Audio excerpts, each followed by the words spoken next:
anytime the man will be ready for business, I supply ahịa. You got that? Then ọ bụ na ọ dịghị already, ọ ka nọ ekwe jirikwe business ego ya ahụ na-azụkwa ahịa na-aga. Otu a ka esi azụ ahịa. Ada eme ya mebi na anyị bụ ndị Igbo or something like that. Ada akụdara aka akọ. Ọrụ ndị Igbo na-ego ahịa nwa na ndị mmụọ ga-abịa go ya. You got that? So ihe a bụ my little contribution on that. Ngwana asị mmadụ ọsụrụ ọ da ma kwubiri akụ da owuwe zuru ka ọ na-akpụ ya ka ọ dị. Da ma na dị mma ịkpa market onye awa na ya. Ọkwa ịma na ndị be anyị na-eje China lụọ new product buru ebata be anyị apụshuwe n'ime afịa. Thank you. And na etu akwa akụ si wee lụ mmanya ya.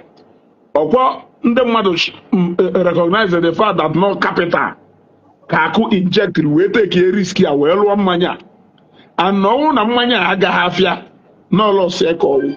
Yes. Onye eche gwara ndị ọ na-ego raw material na mmanya agaghị afịa kelu ka a esi wee refund ya ego back. So everything about business is risk. You want to make money.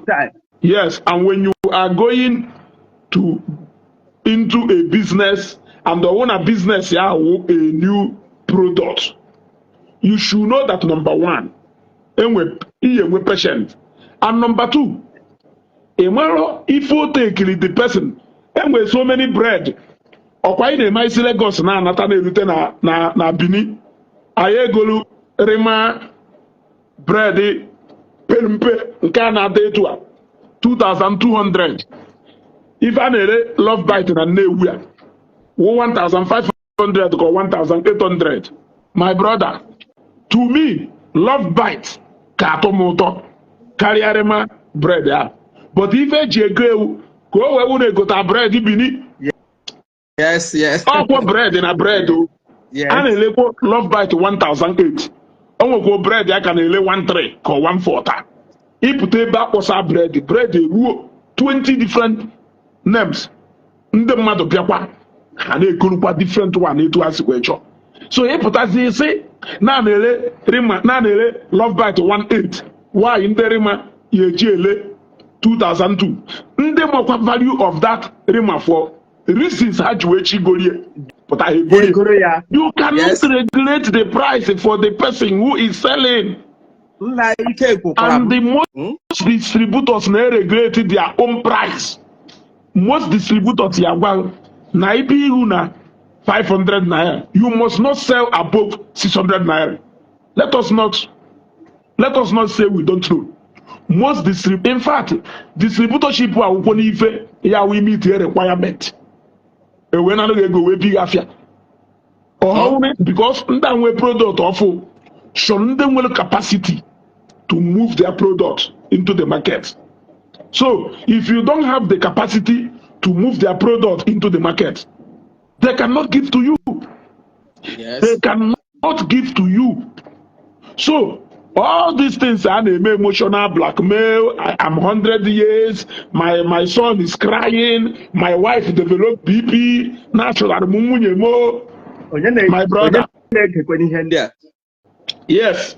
All those things wo abrakata. Also po uje na obihu. We je to afia na China. Ile muhoye onwe fe concern onye China. Adioge. Exchange rate agalala ọnụ. A lot of people wey puku afia mgbe dollar can ife to ka 700 and 800 and wey puku afia 40 foot container mgbe a dollar na-ego na dollar were ya 1,600 to 1,600 and something. Ị atụchasị onye ọchụ ụgwọ ahụ wee isiri gị afia. Ụfọdụ ndị mmadụ afia ha nọ na China 2 years. Ụfọdụ afia ha nọ na China a year and then. Business gụrụ onye China ji n'isi nya refund zie ego na dollar rate Ariana. That's my point. Business gụrụ onye China ji akwụchacha ụgwọ iji onye ọcha onye isi ere afịa. Onye ọcha chọọ ka ị na-epelu ya akwa na agụụ na-egbusisi ụmụ niile kwara na wee tụọ afịa na exchange rate egbuo na you must pay that money before you leave Enugu. Because these are different risks. In business, you are taking your own risk the producer is also taking his or her own risk. That is it. O nwere afịa mbubata na Zambia mgbe a onye China nwaanyị biri mafia afịa abataluo o wee nwee problem dụrụ afịa number one afịa ahụ alụtaghị ka afịa a na-achọ ịrefa. Number two afịa ahụ wụ copy ịghọtara. Now mgbe somebody threatened m nọ ya ejekwa ndị nwe afịa ahụ ka ha bịa bukọrọkwa nya nọ ya jekwa ndị nwe afịa ahụ na o nwere onye tụrụ data afịa emife mmerụ wee wolu ebe after 8-9 nke abalị wee shata 12 mini buses wee lodu afịa wee pupe off town wee jekwa shia afịa na that way na that uno for over 5 months adele afịa ele all those risk niile a stop ọgwụ onye ọcha butere afịa ide ego exchange rate na-adị ego ị ga-akwụrịrị ya n'ego onweghị ife gbasara ya ịchọ obeberi ya kwagwe na ihe ele afịa ele na ọgbasahụrụ ihe. And this is one thing people need to understand in business, because you should be calculating your risk before you make a move. Or when you make a move of failure, you want to heap it on top of a producer. That will bear the risk of your business. Nobody for people everywhere. No, put in an people everywhere. The only truth to know is that they all know the truth. The only thing themselves for my brother, it has to do with Akwa and the linking to Zion. Yes. Apart from all that, with any businessman that potential like ready for them. Because I no report to other person self. Who go through no business upon the media. How many people can get report? I don't when stories gonna here. So don't he gonna make a sure no what it. When you go what to deliver I have and here I have okoro. Ọ gwụchala okwu gị na mmadụ ji ihe ọzọ ịchọrọ iji ahịa gị mewe ahịa m nyere gị ịchọrọ idistributu distributu ịchọrọ iji eme pati ya merewa pati achọghị m ịma ihe ịchọrọ eji ahịa ihe m kpọtara ahịa ahụ ka ree ya ka m wee ike na-emeti up na-akụ my bid. So mmadụ ebe na-asị ejikwa mburu ahịa n'aka gị na adị ahịa enwe m orire so na-erefọndụzi eme ego na aka ha da nwede ebe the man ga-eburu okwu ahụ ga ka ọ gbatatụ even enwetụ the late year anybody na-asị ka eme ya ka ihe Igbo eme ihe ọ chọrọ ime ihe awụ ka ọ fụọ akụ Zion ụfụ n'ahụ iwepụta ịma na ego ị nagoro fọ ịzụ ahịa ịbịa repọnd wadamoni ọ na-afụ ụfụ n'ahụ mwepụta so ihe those people chọrọ ime ka ọ fụọ ya ụfụ n'ahụ because ha chọga ihe ọ bụla ha ga-eme ka ọ na-afụ ya ụfụ and of me personally na-asị if I were him mmekwechiri onwere ebe a na-aga enwe ọgbata drug onweghị ebe a na-aga the man ga-ekwu dị okwu gaa ka ọgbata drug even court one onye a na-akwụ tax ọ na-akwụ ụgwọ ọ na-akwụ everything na-eme ihe niile ọgwụgwụ nwa ga-agwa ego ụlọ ga-ere ahịa ọ gwa gị the price before iburu ya enwesị agreement na-abụrụ iche just sị bịa were ego nye mmadụ si ebu ewe m ahịa nna aghọta m about that ya ma mma biko ihe a ka ọ da mmadụ ka m ji bata ebe a da mmadụ just na-agọsọ ọnụ mmiri ebe a ihe ọ na-akọ na Gulu can never support anything that has to do with Zion and Akwa Zion. He can never. We already know him now. We already know him. Obodo n'ime Antioch, Ebengolu, Egro. 2 days ago. Nowhere. Egro. Where Ashopum Igbo 4. My boy Mone with 2. Muma 2. Ogo Olu. That's the Mbenya with Albofu. Otamofu entire. Oh, I won't acquire maybe. The man I respond to they go 1 egg. But now when you on a Facebook, I can refund the money. I can refund the money. It's what case I refund there. Okay, I put that. I got you. I'm at a way joking. I'm at a way joking. Up and down. I'm at a way joking. efere ka mụ na-ese ekwu okwu ọ na-asị mụ na nwoke a na-agbagakwu nsị ọga na-ekwu na ngụ nwa ada ele adazi na-ekwu na ọta pepụla no na ada ele akụjikwa wee kwu nke a antị oge mana o mechara wee gwa m ichetara ụbọchị ahụ anyị nọ na live broadcast akụ wee sị na ebu sef na only dị ụdị ide eme mosh advert na kịta na Zollo Bitters na ọha alụ eje na paaki na warehouse nọ ka nọgodu na pressure na ụfọdụ ego ndị mmadụ nyerie n'oyuzucha gị nọ ka nọ na pressure sef ịsọprai godu ndị ahụ mmanya ha kwụrụ ụgwọ ichetara ụbọchị o kwurie emife this man gwara m na fon ọ sị m na o nwere ụbọchị akụ nọ na program na-ekwu na ochi ndị mmadụ ụgwọ ọka nkụ na ịpụrụ na akụchi ndị mmadụ ụgwọ ọka nkụ na ndị oji ụgwọ ọka nkụ I don't like it that people now sound like that. You are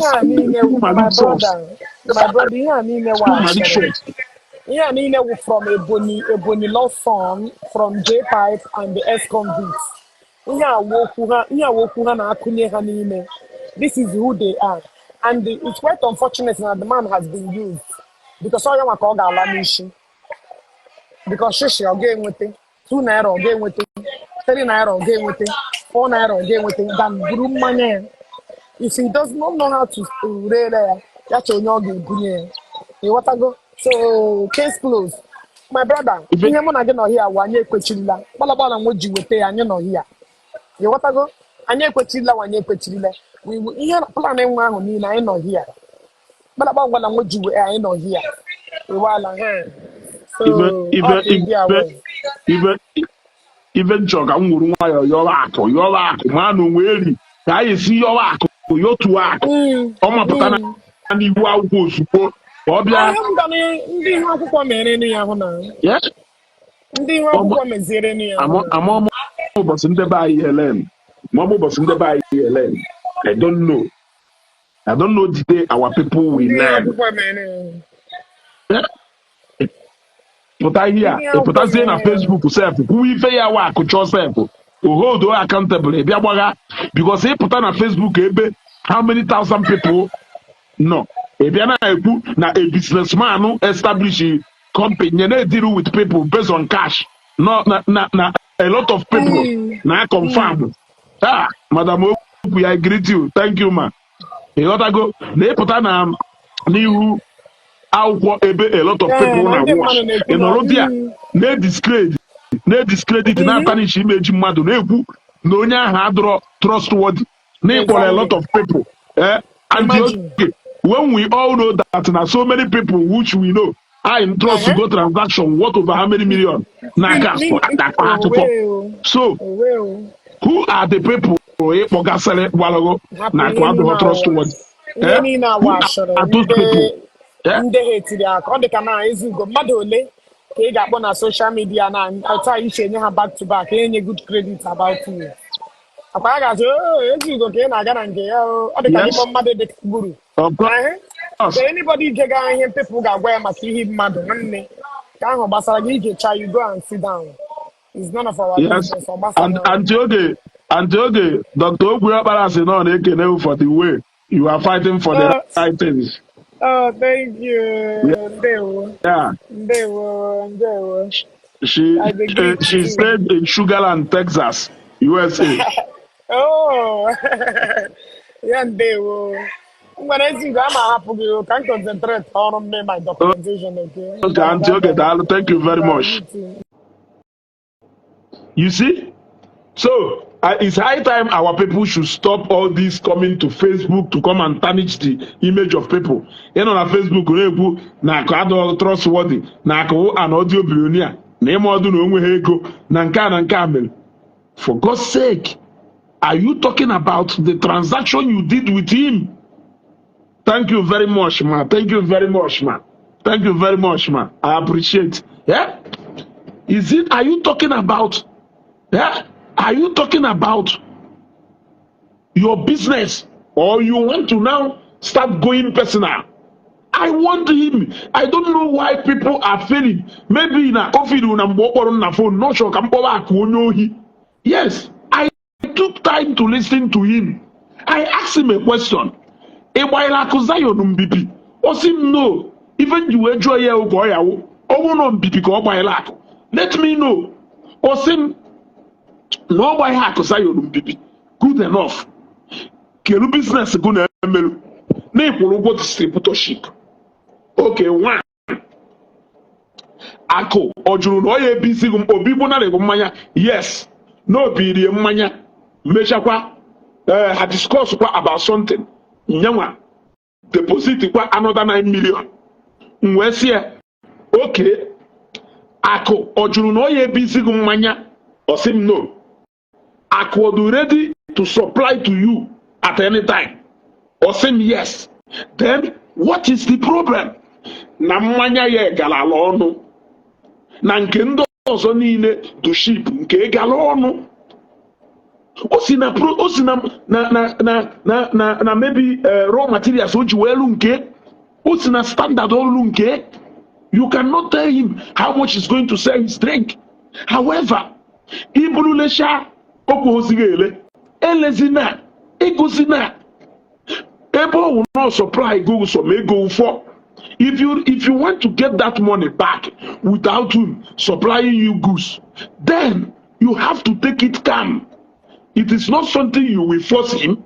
You are not under any obligation to pressure him. You are going to follow him in the most calm way because you don't have any case. You don't have any case. What I could just need to do is to supply you the goods on how you sell it. It's up to you. You don't pay for something, then you start negotiating. Or maybe a good biscuit in a shop. Let's say 1,000. Ije in a shop where Emeka let's say 800. Ishi hata kwa zie back. Na mma return na ya return already. Na mma nyeri 1,000 na Emeka ale 800. You don't buy. Actually na abia sina go. Man all na something. You must have to explain to me. Iya force on your force. Business mwe rule. Una abia sina na Facebook abia tanishi image mmadu. Una abia sina na email na Facebook abia tanishi image mmadu. There is only little things you can seek for justice and get it here on Facebook. Some other ones, people who are mischievous will take advantage of that particular thing. And I tried to prevent this. I warned this guy. I told him. I even mentioned some names to him. And say, I know that you are talking with these people. No matter what these people tell you, never you bring this matter to Facebook. You will lose if you bring this matter to Facebook. Now you did not only bring it to Facebook. If you want to Facebook, the fame we mado. No look where bad. Tarnish we image mado. No look where bad. The fame we character mado. Upon your son, you did not just come to report the same issue. You came and you started. Oh my God, when will our people learn? Okay, with them. But what are you going to do when the people you are always trying to advise are not heeding to your advice? Grow above bitterness and hatred na this Facebook. It's very simple. Throw emotions away. We are all business people. We are all business people. We all buy goods. Yes, we all buy goods. When the noble go do na no kata, most for that just na hand na promotion. If you go call ilusie, iposagasie na carton, inele. Ufodo ni me herself ki ye me chalepo. But ije pulie na price ha nyerugie na ibubata hose bo no ya wakala oku. Unko ndi ye bute oga kakala oku, when ndi ye bute odolo 1 year okato na shop ye tufu igori ego. And you cannot take it back to them. Or how mbe na shop ugola afia mele muhe ebushi yatara ngia. Man owuru no nke mbia bru credit. Akuni hongo ugwo. Ijekwa na police. If a police ya ajukwa kwa yo afia okadie. Yes. Go and retrieve your goods. Eforia. Owuru kita. Na mola si TV. Ekwo mo go TV a. Odo 1 month, 2 months, 3 months. If I go to the police, the only option is recovery. We will come to your house and recover that television. That is it. That is it. Ụfọdụ na-ede boldly na their invoice. No refund of money after payment. Itu ejighọ ya ama ọgaranya. Onye wọtụrụ 5 billion nwere ike ọ na-achọ 10 million kịta amụ na ahụ. That does not mean na ọ wọtụrụ that money. Onye wọtụrụ 1 million nwere ike na-achọ 10,000 kịta amụ na ahụ na ebe a. O meghị onye ahụ ka ọ wụrụ audio millionaire onye enweghị ego. In fact, if you are a businessman, you will know that a businessman hardly stay with cash. Ụfọdụ ndị nọ na Aspanda and n'ime afịa kịta dollar na-eme ife ọ na-eme, RMB na-eme ife ọ na-eme. Ife ụfọdụ n'ime ha na-emewu, ha na-eleta ozugbo ha na-esende, ha na-eleta ozugbo ha na-esende, ha na-eleta ozugbo ha na-esende. That is what they are doing. You can hardly find the cash. A businessman ya say no ka mma na m nwere ngwa afịa karịa na m nwere cash. That is the true spirit of a businessman. No karịa mma no nwere ngwa afịa karịa na nwere cash. You got that? So all in a go new product. It is not the job of the person who produced that goods to come and start helping you to sell it. You ought to go. And it is not even the duty. According to Guru, the only thing Guru shall go if I will prove for lie. This is the comment can say about Akwa. The only thing Guru shall go will prove for lie to come and tell us that never on a you put a mania and a gaga sipulie Bujerunde Sipuru the mania Bujerunde. Just look at what somebody is telling me. Even the mother and one. Yeah? Nanife Guru ne. Yeah? Coca-Cola na gafia. Coca-Cola na gafia. But no when they way Coca-Cola na shop ha. We now hair spy. Yes. Business depends on experience in when one. It depends on the level of customers in when two. It depends. For example, it will be very difficult for you to open a new transport company and run it just with customers coming to enter your bus. But the moment you register under Orisumoto, this mass, why are those people looking for already existing company? Why? Why? Oh, some young if I name each go shop I say not nay good way. If I would shop Madumwe Nale already. Now Zwafiane. If you see what a good way if you got $5,000, $6,000 or $10,000, $15,000, depending on if you're going to Equatal or Pacolum Wafia poor, go on Pacolum Kerubata. The customers need to be go after a shop. We cannot bata. She no yak and on that shop. If yeah. So only in a shock build your new business. Only in a shock build your new business. Then where will you go buy distributorship of a new product? Only no afia manya we customers. Many kid they manya ne manangoma baile of manya ki show customers. So actually that customer. Bit as one cat on 20,000. Ndema value ya they get 20,000. Akosa yon wonyo do reach why push away the money on aga. Push away the money on aga. Hotel ni do no buy you go na ele man ije na hotel by night no joto. O nwere mgbe the cheapest room do na hotel by night they 60,000 and they but you must drop your NIN, your driver's license, in fact your brother driver's license. You must drop your NIN before they admit you into any room. Otherwise, take your money and go. Etu akane do konkwo. Si we organize business in that hotel. It doesn't matter. Na hotel do na next place or we bata hose go.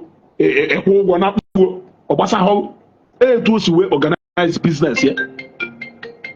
Onwe hotel do na Ozoboro. a na-akpọ họteelụ ndị na-akpọ ntu. Onye nwe họteelụ ahụ pastor. You cannot lodge in that hotel with your girlfriend except na na married couple. Ewe na-akpọ họteelụ ndị ntu. So usually ndị chọọchị bịa programs ha na-ada eje alọji kebe ebe a. Ife a wee tu o si weche run business ya. Ọ bụrụ na o suit owu, you can follow the terms and come in. Owu na o suit owu, hapụrụ ya business ya gaba. You cannot come and start talking against it to mmadụ si wee organize the business ya. If you don't want to patronize that person, leave that person and go. Ugboro one ka anyị agwa ụnụ ya, ugboro one ka agbụsị ya agba nwa ndị Igbo. Anyị wee mụrụ akọ. Stop coming to Facebook to come and settle business transaction dorogo na mmadụ. Stop coming to Facebook, especially when you know that you are not right. Stop coming to Facebook na anyị ekwe. Mgbe m gwara ya bịa na Facebook, oche na nne m isi n'itie. Ngwanụ.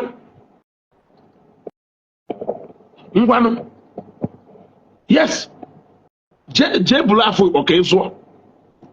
Jezie ka mmanụ ndị na-ebe ahụ ya afọ ọsụ akụza ebe mmanya ya ebi ido.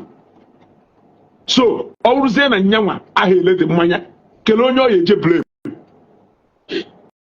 Kelee onye ọ ya eje blame ka nna ajụghọ. Ọ bụrụzie na nyanwa adịghị elede mmanya, ọlụkwere ego ole ya ele. Then ngwa gojezie achọzie because na ile ho ka iburu etuchigharịa ya azụ. Sometimes ka anyị na-adụ serious na-agwanụ ndị mmadụ eziokwu na Facebook o. Na-agwanụ ndị mmadụ eziokwu na Facebook a. Only truth will. I don't need to come and romance your emotion. Onye pụta ha abịawa akwa kwuo maka nwunye ya na ụmụ ya. Ịchụrụ nwunye ya achụ. Nwunye ya bido business. Because na nwunye ya butere mmanya olehe nya ka iji wee chụọ ego ya naba.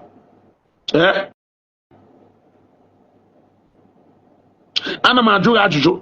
So because na nwunye you deposit na ego for a business, a supply ya dị afịa olehoye nya ka iji wee chụọ ese nya naba. I'm asking you. And ajụkwuru nya ị na-elebu afịa mmanya before. Ama m ife nji wee jụọ ị na-elebu afịa mmanya before. Ọ tatọgheriwe ọnụ. But it has become clear that not just so nye nwunye ya ego ka nwunye wuru distributor of Zollo bitters. You need to take it easy. Na-epush mmanya nwayọ nwayọ. Ohije ha na Radio Sapienza mee ha advert onye ọ na-asị ahụ butewe ga dị mmanya butewe dị mmanya. Ohive email expert ma ọ wee ba ha n'ime main market. Ndị mmadụ asị ga butewe dị mmanya. You must have to market the product. My friend, they call them into a way buba exhaust net ya na afia na trade fair. Most China way better Nigeria offer. Or call me to see we put that exhaust net into the market. You gotta go ta. On I know you way actually from everywhere na for that same exhaust net. Rome adult building a day. If you are going into business and you think that the moment you are a joker. Even on China gafia, cosmetics and perfume na gafia. Oh, on a way bido afia tata. Opo ice miyaki ole. Opo ha keriva na akwe Lacoste ole. Emokwe na akwa ahụ ịkpọsa na shop na-ewu. Ilebo ta ilebo echi. Emokwa no onye na-ele 20 a day. Go na yo bidoro ofu boss. The customer power unu nwere. O nwere inwere ihe. Inwehe. Gulu abatasina. Na akụ ha monde hama ka monde hama. Isho ka ịgbara ka ịgbabata bịa mebisi ife anụ. Abatasina. Na notere aka ebe a were aka akwụkwọ si drop wo. Abatasina. Ma nke ịbatara abata ezugo ndị mmadụ nụrụ ife ikwuru. Ndị mmadụ nụrụ ife ikwuru abatazina na onwe ife bịara igwu. Ndị mmadụ anụghị ife ikwuru. Ife ikwuru wa ka wepụta ego kwuo maka etu a ka esi eme. Onye gbara ha bịa na Facebook baa akwa ewere ego nye. Onye bịa ha na Facebook kwuo aka ewere ego nye. Go na those days mgbe propaganda na strive. These days when you lie on Facebook, people will come and decode it. When you lie on Facebook, people will come and decode it. Waja on one here. Or no ever now. Or drop a comment here. On your man a Galilee. Waja on ever now.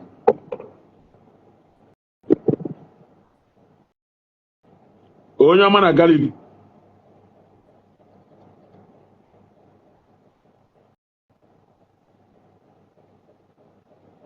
Afọnụ kọmentị waja. So, onye delu mekiri post. Mana afọnụ nyeba na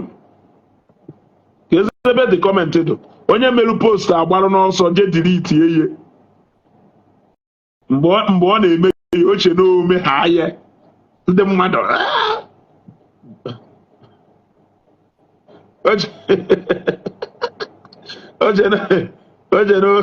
Oche na ome ha dị post ozugbo ebe niile tiri ya omeye fụ na anyị kwadoro akwado ịghọtago onye bịa ha kwuo okwu na Facebook na-ekwosi were ego nye esi etu a mebe mpụtara na Facebook kịta achọ m ofu onye naba ma ọ mpụta na Facebook kịta anara m afọ awaja ka mmanụ nụ na ya gwa waja biko were ego anyị esugo ka ọ ghara ịkpụta ya afa onye ọ na-asebezie ka a ghara ịkpụta ya afa ọ dị ịma na onwe osife ya aga onye ọ na-asebe ka a ghara ịbịa na Facebook bịa kpụtọ ya afa waja ọ na-ebe ide kọmentị na afọ kọmentị waja nye ka m na-achọ ebe a since na front kọmentị ya ọ sị na ọ chọrọ ịjọ mbụ waja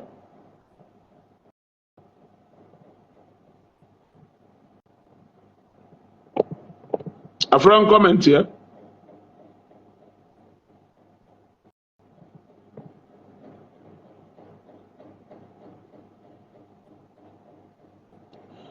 Guru Ezigbo, let us give this issue a solution and not victimization. So, who is victimizing who? Guru. Who is victimizing who? When this man came on Facebook to come and blackmail Akosayon, is he not to victimize Ako and bully him into silence, believing that since in Ngo myself no here acknowledge here that na kwado horong good then meaning that it is left for Ako out of his own discretion to decide to do this, that you must not force him against what is right. So who is bullying who here? Yeah? Who came out on Facebook to come and seek sympathy to recruit people against Akosayon? Who did that? Who came to Facebook to come and lie against Akosayon? Who did that? Who came out on Facebook to come and mock Akosayon, to come and laugh at Akosayon, to come and ridicule Akosayon? Who came out on Facebook to come and do that? Is it Akosayon? Up till today, have you heard from Akosayon? I'm asking you. What is your up till now? Up till now, you have never condemned what that guy said about Akosayon. That guy came out and forget about Umanya. Beat around the bush. Yeah? Beat around the bush. Our people will never learn because I need to go and sleep. Let me go and sleep. I have a whole lot of things to do tomorrow. Tomorrow we are going to talk about Nwago properties. Tomorrow we are going to talk about Nwago properties with all the sweet offers. This one, count on me. I don't listen me. If you want to get the property now, shala, guaranteed. You have your own here. Tomorrow I am going to run you down on various packages we have under Nwago Area Properties and Homes Limited. How the various offers will accommodate people of different classes and different earnings. And within the course of the week, I am going to start taking you people on a ride to the various properties scattered in Asaba, in Anambra State, Oka, for now, in Imo State, in Rivers State, and in Abuja, I will take you people on a tour to those properties so that you can have a look at what is there on the ground. So tomorrow I'm going to brief you people on everything you need to know about Nwago Property and the Homes Limited. Come and own a property. Come and own a property now. This is time for you to own a property. You need to square alcohol. Yeah? You need to make alcohol. Tomorrow I will run you down so that you will be. You gotta go. So that the transaction will keep coming. You gotta go. I condemn the Boyson approach, but I still insist there is a better way of this issue. Yeah, when man again is more easier for me now. 100%. 100%. Very easier for you now. You gotta go. Very easier for you now. Tomorrow we have so many offers. Sweet one. And with this you go. You don't need to stress yourself. You wanna go with this you go. You don't need to stress yourself because you have your own now. You don't need to stress yourself. We will serve you like onyocha. We will give you breakfast in bed. You will get your properties like the way you walk into supermarkets and shop without stress and pay without stress and go and enjoy without stress. You wanna go? Tomorrow is the day. And after tomorrow, I will take you on a tour. Atuaka Ifunanya. Atuaka Ifunanya. Atuaka Ifunanya. One thing unlikely about properties in Wago is that now properties in Wago property yes no do or no do off. In fact, outside I'm under Zion and go down. Property in Wago so now property real estate in follow now appreciate it very fast because a lot of people who are buying, the advantage here is that a lot of people who are buying are willing to be developing immediately to your advantage. To your advantage. Now they develop with structures coming up in different locations. On now they develop. You gotta go. So you're assisting that. You're assisting that. And the properties in Adoro properties in do accessible number one and na good locations. You gotta go. Good locations. That is one thing I can tell you for sure. Yeah. So tomorrow we are going to talk more about the business of the day. But today, let me use this to appeal to our brothers. Because if you have an outstanding with your brother, there are better ways to sort out those issues rather than coming on Facebook.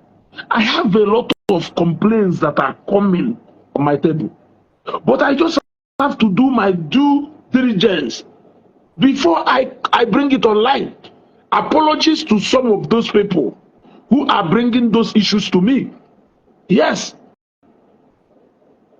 I have to do my due diligence. I'm not saying, in fact, I will do what I have to do.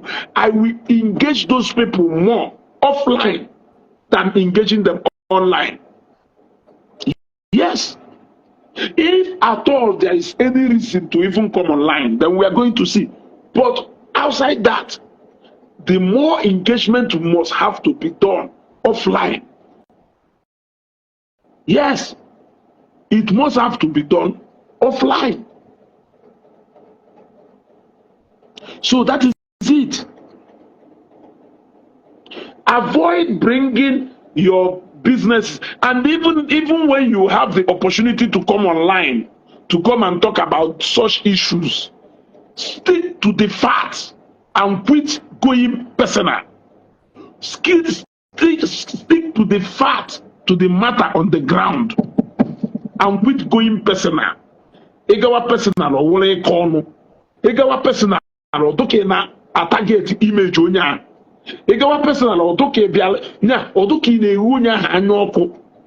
Even a lot of things that doesn't concern you, a man out of the line. And that is what people are doing. Yeah?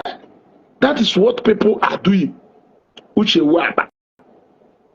Onye luo nyalu nke. Mekuka yo na nkwulu. Maka ase na ntị. Aye juwe n'ife. Eni de ye ha ka okwu ata. Ịghọtago? Ntị aye ju n'ife eni de ye ha ka okwu ata. My happiness is that I tried to get involved in this matter. Ịghọtago? Ịghọtago? We must have to. The way I got into the matter, I expected that at least na that man akapushi yamazo where you amusem kelife go na akukusili. He did not call back, but rather he went on with people who don't call us to go back. I know that was what they told him. If you come out to come and start blackmailing, no go on it, bone, or say one car, no go on it, bone, or say one car. In our kifini, you are speaking the language of the people. We know that language. We are too familiar with it, and you will lose. And I even told him, confirm one the mother. I told you that if you bring it online, that I'm going to come out.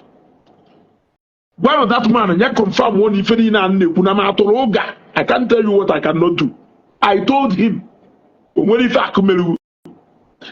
I must do anything that falls in line with what you are saying, we must have to beg him into doing that out of his own discretion. Nobody is going to force him. I told him, if you come online with those people, I will also come online to talk. I will also come online to talk. So today I am talking as I promised. Enough of coming to Facebook to come and damage the image and reputation of businesses. Our brothers say to go. If there is problem somewhere, we should be able to sit down and constructively settle that problem and not destructively. You cannot be destroying and settling at the same time. Of what you call I was in a will I could pick on go this guy here. It's not dishonest. Are you going to come online to change that? It's an Andem did not speak well of him when you know you are lying. Are you going to come online to come and dispute all that? You said all manner of things about him. Are you going to come back online to come and tell people that that you said it just to apply sympathy, attach sympathy, apologizing to people?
Okay, I think I will end this broadcast here. So, Igbo, Oluo, on one of the guy, J police station, why they make official report to the police station.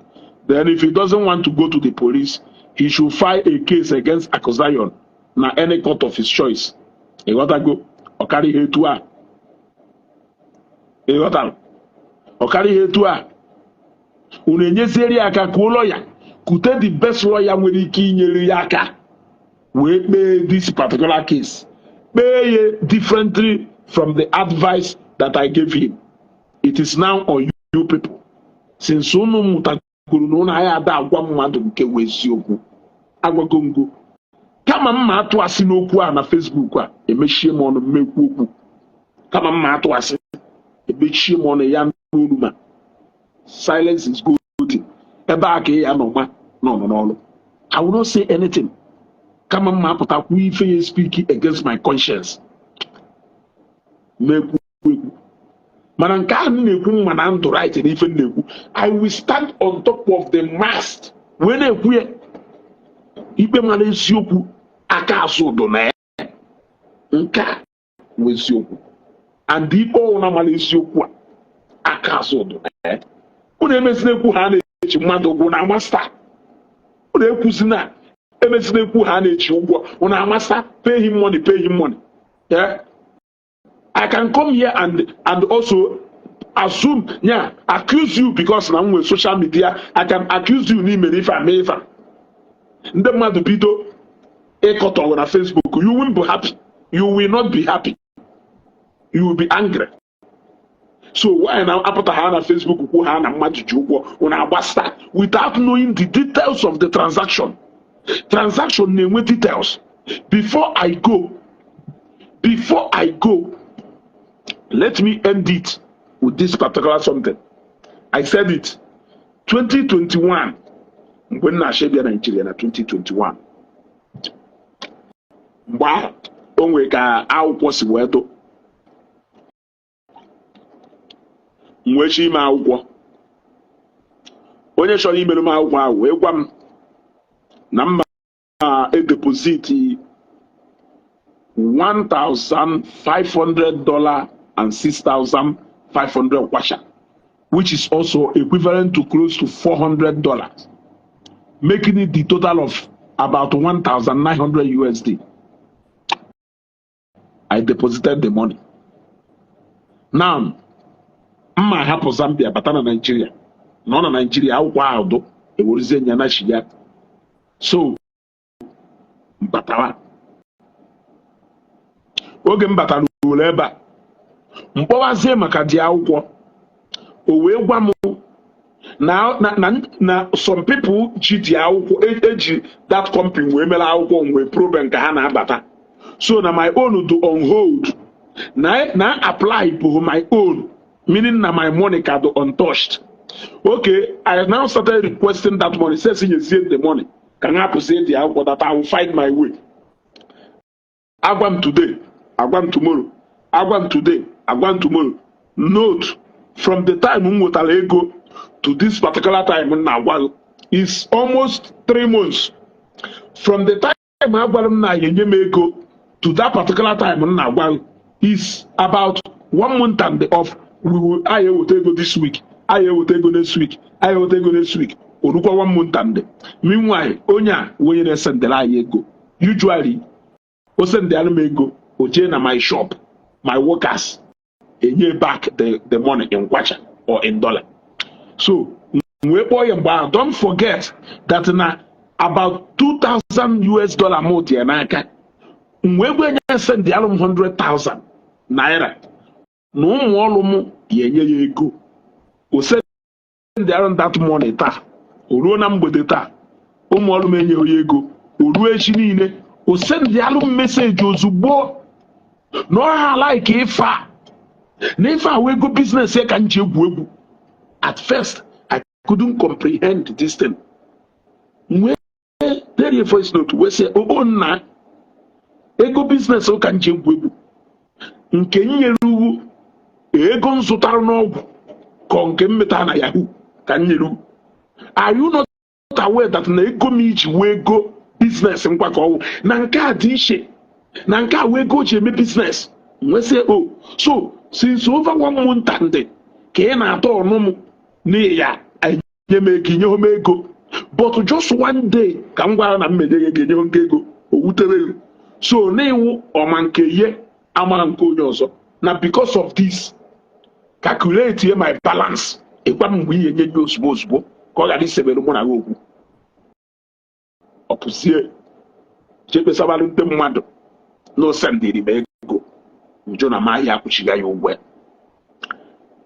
ndị mmadụ onye kpọọ m ọsị m na-ekwo akọwakwara m onye ọwa ife mere kọchala onye ọwa ife mere esi ka onye ji almost 2000 ego igwe ya eji wee chekwazie na rịpọtụgharị na 100,000 nsịnụ jụọnụ ya enyere nye ego ka ọ na menye onye ego o wee sị na ego niile ahụ nyere ihe na o nyelu ya onye ahụ ya emerụ m akwụkwọ ahụ na onye ahụ ya emerụ m akwụkwọ ahụ onye ochie onye ahụ anọgo n'obodo like ebe 10 years before mụnwa wee bịa na mụnwa anọgo n'obodo like ebe 6 years nyanwa wee bịa na shop m ịkrọsọ rail line ifo ịgbagota ife ebe shop onye a na-ekwu ife a wee sị na ife a na-emekwa n'ife a adụghọ n'olu wee mekọ wee sị biko sendịarụ m nọmba onye dị otu a wee sendịarụ m nọmba onye dị otu a wee kpọọ onye a wee sị are you aware that na-ewochi ego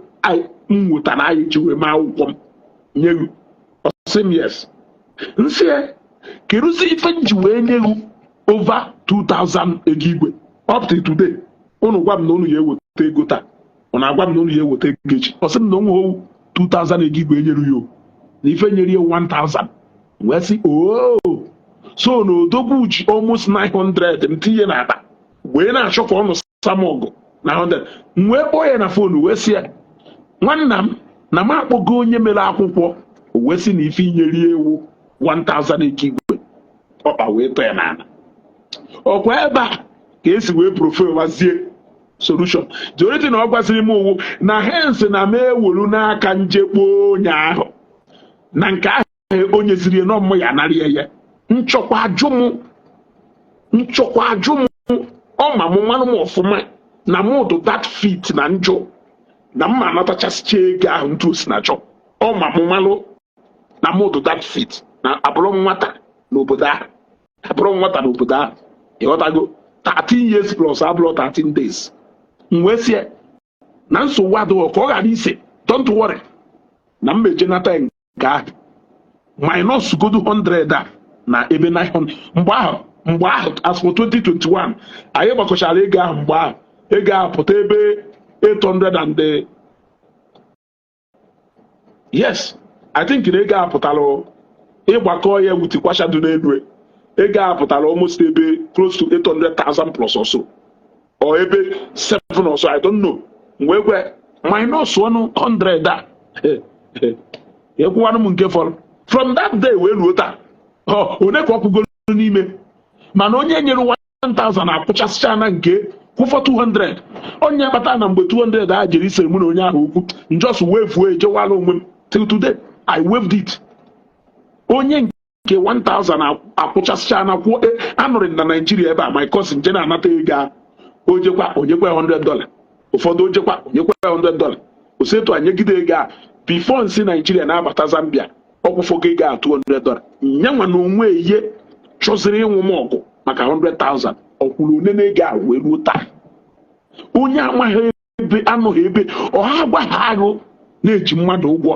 unu niile ese n'ihe biznes nwere etu esi wee bido mebe transaction ahụ ịya ịkpa n'isi ka ije na mmụọ unu ejisi na emotion ekpe ikpe ego ọ na-emebisi ife ọhịnụ ha mụnị antena niile akwụrụ ọtọ papịn afụgo m ebe mmadụ ji mmadụ ụgwọ for 5 months onye ahụ were idea bịagoro ife na shop ya gwe na oyenye ya ego were ya na ojezie na-efiogharị ụgwọ ahụ chefuzie na ochi onye ụgwọ oge onye a ji wee gwe ya sị ụdụ m nye ya ego wanyị n'ije m ụgwọ o wee sebazie na nke awụ ngwa afịa ya ka a bịawolu onye a wee sie ọ bụrụ kash nyelugwu ka a na-eji eji egota ngwa afịa ekpebekwo ya ọwụrụ ikpe wee kpọọ ya ọza m nwesị na ịmaghị ife na-edu selfish. I'm not selfishness ya kunu cheje disgrace onwe. You want to be selfish, you want to think about yourself without considering another person. Na-edoga anya na ngwa afịa ka o wepụrụ niile dịkwara ngwa afịa ka ilechie ya ka i weta gochikwa ọzọ ichefuzie na cash onye anyere uwe ego ji eme business. A lot of things do involved na transaction when you hear about transaction that has to do with money, panish your former before you pass judgment. People are being unnecessarily selfish around money. Do not fall victim to their selfish desires. They don't want to lose. They want to be on a safe side. They want you to take all the risk. They want all the risk to be on you. If it is okay, they enjoy. If it is not okay, they want to push the whole risk to you. So I only want to know how to and then I only know sorry. I don't sorry go. It's a motor I be banking. And I'm a panisi. Oh, you chore more. Oh, your enemy shall order die. Yeah, we fall on Amakaru, who blew up like the dear boy son Hamil. They were clearly, anxiously waiting for Mata. Hana Cheta, Kebuter Hammer Mata. Hana check Kebuter Hamata Akasayan. Hana check Kebuter Hamati Joa. Hana check Kebuter Hamata Desis Empire. Hana check Kebuter Hamato Geshi. I'm a lot of force. Hana shot Keblu our Mata Puterufa. How we sit here on it. Yeah. Manu posi a city of my own. We sit here on it wrongly. It is a warning. Akuserunga ko bayegunte nti yegeloge. Bayegunte nti yegeloge. Muna ye meye, muna ye meye. Imana nka nda de me ko wewo. I will first of all confront you openly with the camera on. I will first of all locate you where you are with camera on. Camera ya no on. Apeko dum locate go do before I follow the other way. Before I follow the other way. All this info all the mono put on Facebook or an current sense matter. Call you about me one day. Conke do ocho. Conke do ocho. Ki wo nkem we murife.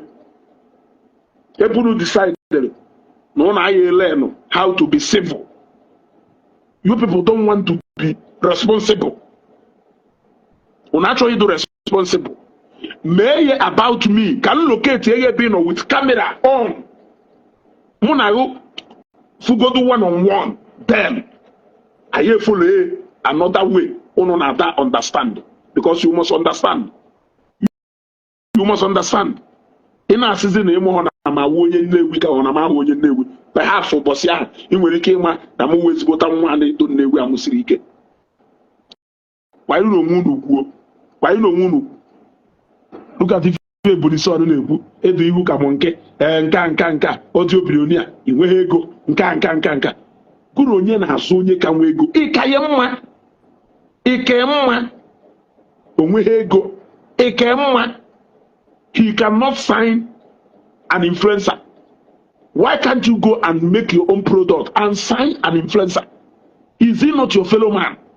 At least all of the factory born are Zollo bitters. Ngoma if you with that influencer. Why can't you be comfortable with being an influencer? When you cannot be a manufacturer yourself. When you cannot be a business owner. So why can't you go and argue with your fellow bloggers? To make competition with your fellow bloggers who is bigger. Allow Akwa to go and do competition with the likes of Pepioko and the Ndotwe on the Okudurunyane, Okwado Hologone, Okwado Holomona Wago, Okudurunwagu with other real estate owners, and not me. That is one thing you people don't understand. Unhealthy competition. Only competition unhealthy competition. Competition that is not healthy. Somebody who is better than you. I have gone to Aba. I know the level of workforce I can win. I know how many people who are feeding today because of him. I know his street credibility. I know everything. Colleagues who have visited Aba. They know him. They know his capacity in the university. They know his capacity. But he disregard if any now who is talking about having a bill. No a billionaire or no a millionaire or no Mulego or testimony on Zion. Eboku na God bless it, na God make it here, a billionaire today. Or testimony you in a church. Or nya we fe wahala, onya na eso kunina. Onya we fe na eso kunina. To some point, onye na akpagadi na ekuzi na akụ wodio billionaire today, onye na akụ billionaire na akụ ekabel mgbe niile, kuri ekabel na akpagadi ebe niile. Die vo no won. Una atụzi na unnecessary wide n'ihu akwụkwọ as if tomorrow doesn't exist. Slandering people's name. Nya, tarnishing people's image. Onye polisi bịakpụrụ obere apa, chọba sympathy, chọba people who will come and sympathize for him or her. But kwa ile onwe wu, ihe kwa ile onwe wu.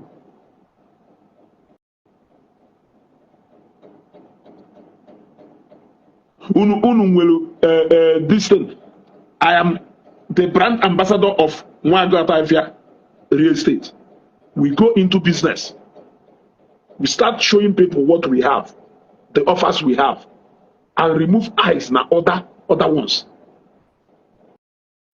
We are here to tell you that we can serve you better. And that should be the duty and my primary aim. When if you're concerned with other real estate owners, let them do their own business. My own duty is to market what we have for you to see. That is my own duty. And that is what I want you people to do. That is what I want you people to do.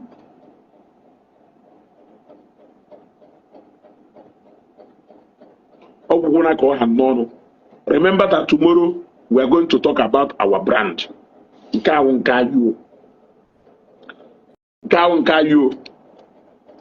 package if you need well packaged. You gotta go if you need it well packaged. Tomorrow is the day. Yeah. Hello, Son Michael. All of you should go and sit down. Am I standing up? Do I look like I'm standing up? I am here sitting down. It's about all of you should go and sit down. Should I lie down? Or should I stand up? I am sitting and relaxing comfortably. It's about all of you should go and sit down.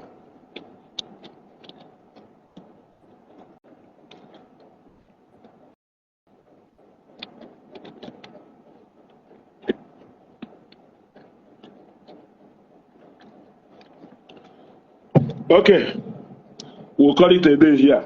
This is Empire. I'm sorry that na a battle, but can you write a comment now? Come on, my about from the comment. This is. I don't know when even I don't know. Also, all of you should go and sit down. Meanwhile, I'm sitting down.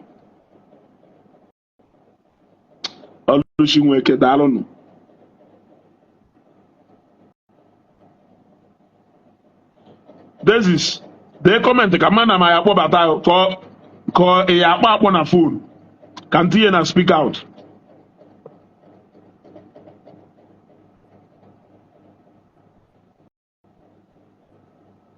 Guri ifubo odife ị ka na-ebido bịakwa golana guru bịakwa golana I will make it easier for you. Ogandubisi Gechku Patrick Dalo. Biakwo Golana. I will make it easier for you. This is the comment. Kambo bata mo. Owo nation ke ipa can tie na speak out. I can still see you up here.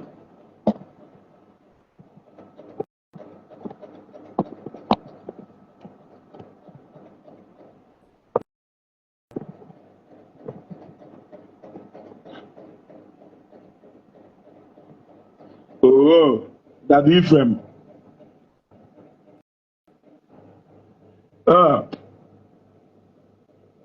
Madam Dr. Okuyobala. I will do so immediately. That Ephraim. Listen for them now. Okay, my people, I will see you tomorrow. This is where we will call it a day. Good night and have a pleasant night rest.